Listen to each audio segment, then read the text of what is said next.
மா ஏன் மாத்திரையே பார்த்துட்டு இருக்கீங்க? எடுத்து போடுங்க. எனக்கு இந்த மாத்திரை மருந்தெல்லாம் சாப்பிட பிடிக்கல. ஏன்? நீ கல்யாணம் பண்ணிக்கோ, இந்த மாத்திரை மருந்தெல்லாம் சாப்பிட்றேன். பிளாக்மெயில். அப்படி மாட்டேன்னு சொன்னேன். மாத்திரை மருந்தே சாப்பிடாம நான் போய் சேர்ந்துடுறேன்.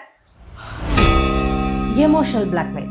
புரோக்கர் ஒரு மாப்பிள்ளை சொன்னாரு, நல்லா விசாரிச்சுட்டேன், சம்பந்தம் பேசி முடிச்சிடலாம். மாப்பிள்ளை கிட்ட நான் பேசாம எப்படி?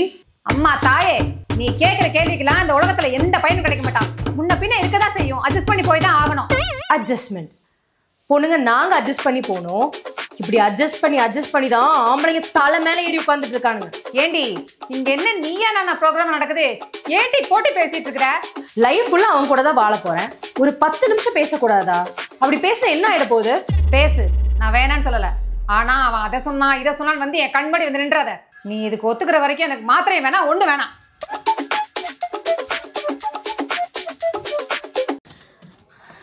ஐயோ, இங்கே தானே இருந்துச்சு. வீட்டோட டாக்குமெண்ட் எங்கே போச்சுன்னு தெரியலையே. அதை அடமானம் வச்சு தானே பணத்தை ரெடி பண்ணணும். ஏய் என்னடி பதட்டமா இருக்க? இல்லடி, என் ஹஸ்பண்டுக்கு ஆக்சிடென்ட் ஆயிடுச்சு, ஐசியூவில் இருக்காராம். 20 லட்சம் ஆகும்னு சொல்கிறாங்க. என்ன பண்ணுறதுனே தெரியல. உன் husband health insurance போட்டிருக்காரா?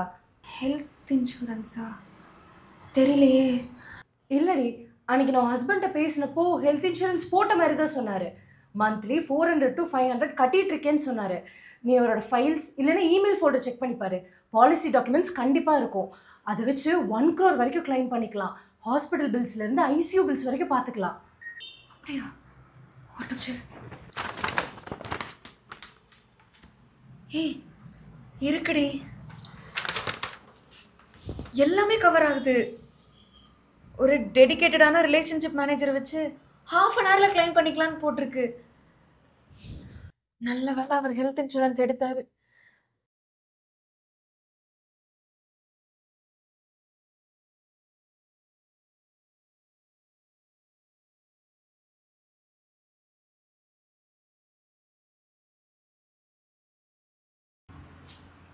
Hospital emergency எப்போ வேணால் வரலாம். லட்சக்கணக்கிலேருந்து கோடிக்கணக்கு வரைக்கும் ஹாஸ்பிட்டல் பில்ஸ் வரலாம். எல்லாத்துக்கும் தயாராக இருந்துக்கோங்க. டிஸ்கிரிப்ஷனில் இருக்கிற லிங்க்கை கிளிக் பண்ணி அங்கே இருக்கிற எல்லா கம்பெனி பார்ட்னரையும் கம்பேர் பண்ணி பெஸ்ட் ஹெல்த் பிளானை சூஸ் பண்ணிக்கோங்க. அதுவும் 25% டிஸ்கவுண்ட்டில். லேட் பண்ணாமல் இப்போவே இந்த லிங்க்கை கிளிக் பண்ணி உங்கள் ஹெல்த்தையும் உங்கள் ஃபேமிலியோட ஹெல்த்தையும் செக்யூர் பண்ணுங்கள்.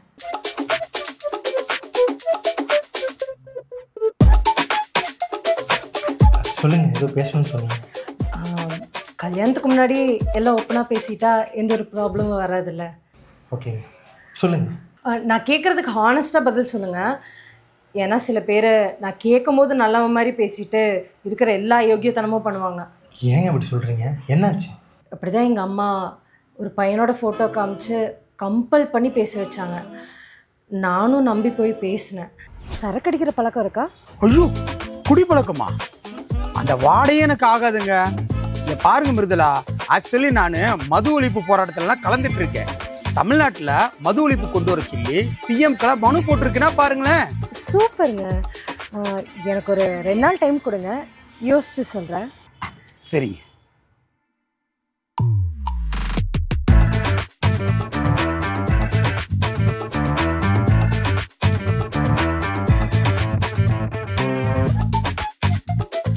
யோசிச்சு பாருங்க, அன்னைக்கு விட நான் பார்க்கலனா ஒரு குடிகாரனுக்கு வாக்கப்பட்டு வாழ்க்கையே போயிருக்கும். ஐயோ, நான் அப்படிலாம் இல்லைங்க. நீங்கள் என்ன கேள்வி வேணால் கேளுங்க. What about sex? என்ன கேட்டீங்க? செக்ஸை பற்றி என்னங்க நினைக்கிறீங்க? என்னங்க இப்படிலாம் கேட்குறீங்க? இதில் என்னங்க இருக்குது? இதை பற்றி எஜுகேஷனே இப்போ வந்துருச்சு. இதெல்லாம் அவ்வளோ தப்பான வார்த்தை இல்லையே. நீங்கள் சொல்லுங்கள். செக்ஸ்னா ஒரு ஆணுக்கும் பெண்ணுக்கும் இருக்கிற ஒரு ஹியூமன் நேச்சருங்க. அவ்வளோதான் என்னோட அண்டர்ஸ்டாண்டிங். ஓகே, இப்போது நம்ம 2 பேர்த்துக்கு கல்யாணம் ஆகுதுன்னா கொஞ்சம் வருஷத்தில் நம்மளுக்குள்ளே நிறைய சண்டை வரலாம். அப்போ உங்களுக்கு என் மேலே இருக்கிற இன்ட்ரெஸ்ட் போகலாம். அதனால உங்களுக்கு வேறு யாராவது மேலே அஃபேர் கூட வரலாம். இதனால் நம்மளுக்கு டிவோர்ஸ் கூட ஆகலாம். இப்போ இருக்கிற முக்கால்வாசி கப்பல் பிரியறதுக்கு ரீசனே இதாக தான் இருக்குது. இதை பற்றி நீங்கள் என்ன நினைக்கிறீங்க? சலிப்பு தட்டுங்க, கண்டிப்பாக சலிப்பு தட்டும்.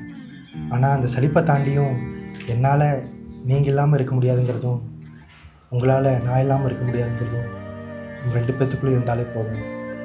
We can go up to any extent. And of course, that's love. இதெல்லாம் வாழ்ந்து பார்த்தா தாங்க தெரியும். எனக்கு உங்க கூட வாழணும்னு ஆசை இருக்கு. அடுத்த கேள்வி. வேற எந்த கேள்வியும் இல்லை. ஏங்க பிடிக்கலையா? அதுதான் வாழ்ந்து பார்த்தா தெரியும்னு சொல்கிறீங்கல்ல, வாழ்ந்து பார்த்துருவோம். உண்மையை தான் சொல்றியாடி? இது வர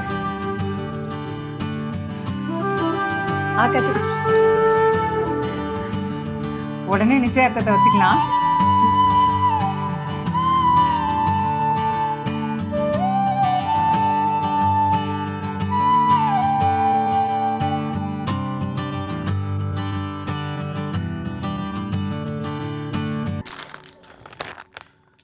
அம்மா, முகூர்த்தத்துக்கு இந்த ட்ரெஸ் நல்லா இருக்கு, இதை எடுத்துக்கலாமா?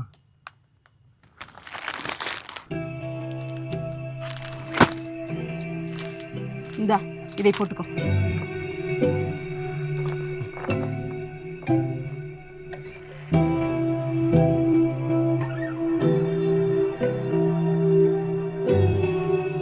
அம்மா, ரிசப்ஷனுக்கு இந்த சட்டை நல்லா இருக்குமா? இந்த கலர் நல்லா இருக்குல்ல? என்னடா இது கத்திரிப்பு கலர் ஷர்ட்டு, இதே நல்லாவா இருக்குது. அங்கே வை. இந்தா இந்த கிளிப்பச்சை கலர் நல்லா இருக்கும் பாரு உனக்கு. இதுதான் போடுறேன். என்னம்மா கலர் இது? எனக்கு தெரியாதடா உனக்கு எந்த ஷர்ட் போட்டா நல்லா இருக்குங்கிறது. இதைத்தான் நீ போடுற. நீ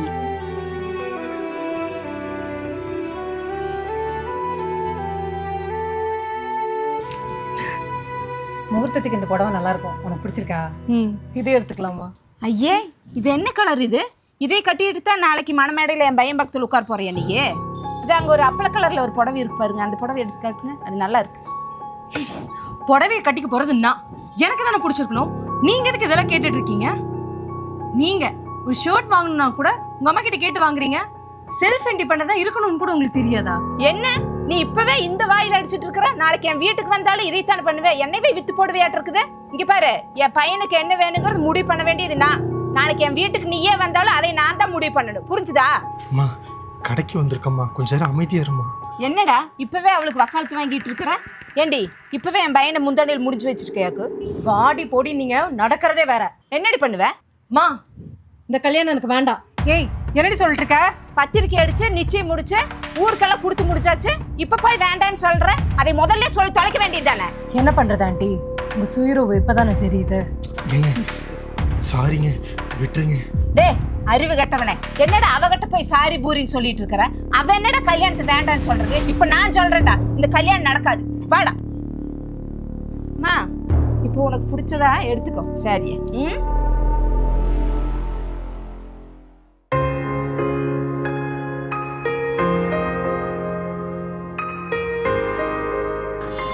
நில்லுமா, நில்லுமா. எதுக்குமா ஒப்பாரி வச்சுட்டு வர? இது வரைக்கும் இவனை பிடிக்கல அவனை பிடிக்கலன்னு தட்டி கழிச்சிட்டு இருந்த. இப்ப என்னடா நிச்சயம் பண்ணதுக்கு அப்புறம் வேண்டான்னு சொல்ற? இனிமே எவன்டி உன்னை கல்யாணம் பண்ணிப்பா? நிச்சயம் தானே ஆச்சு. தாலி ஒண்ணு கட்டிடல. அப்படியே கட்டுனாலும் அந்த தாலி அவன் மூஞ்சில எரிஞ்சிட்டு வந்திருப்பேன். இதெல்லாம் எங்க நீ கத்துக்கிட்டு வர? கத்துக்கிட்டு வரனா? என் லைஃப்மா எனக்கு பிடிச்ச மாதிரி தானே இருக்கணும். உனக்கு பிடிச்ச மாதிரி உனக்கு பிடிச்ச மாதிரி உனக்கு பிடிச்ச மாதிரி. இங்க எவனுமே உனக்கு பிடிச்ச மாதிரி 100% நல்லவனா இருக்க மாட்டாடி. இப்ப கூட உனக்கு பிடிச்சா நீ நிச்சயம் பண்ணா? மாப்பிள்ளை நல்லவனா இருந்தா போதுமா? எனக்கு வரப்போற மாமியார் நல்லவங்களா இருக்கணும்ல. அவங்க கூட தான் நான் வீட்டுல இருக்கேன். இப்படி டாக்ஸிக்கான மாமியார் கூட என்னால இருக்க முடியாதுமா. அப்படியே இருந்தாலும் அவன் ஒரு வாய் கூட திறக்கலமா. அவங்க அம்மா பின்னாடி ஒளிஞ்சிட்டு இருந்தான். அவன் கூட எப்படி வாழ்றது? அட்ஜஸ்ட் பண்ணி. ஓ, மகாராணி அட்ஜஸ்ட் பண்ண மாட்டீங்கல்ல? இங்க பாரு, பிளாக்மெயில்லாம் பண்ணலமா? நிஜமா சொல்ல மாட்டேன், செஞ்சு காட்டுறேன். ஐயர் பிடிச்சாச்சு. மண்டபம் டேட் வந்து ஃபிக்ஸ் பண்ணிக்கலாமா? எனக்கு கருமாதிக்கு தேதி ஃபிக்ஸ் பண்ணுங்க.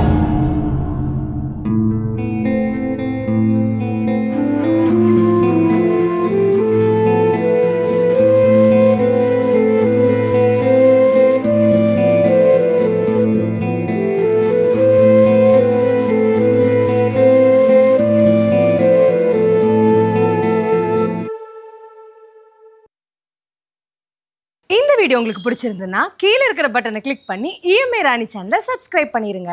எங்களோட அடுத்த வீடியோவை பார்க்க இங்கே கிளிக் பண்ணுங்கள்.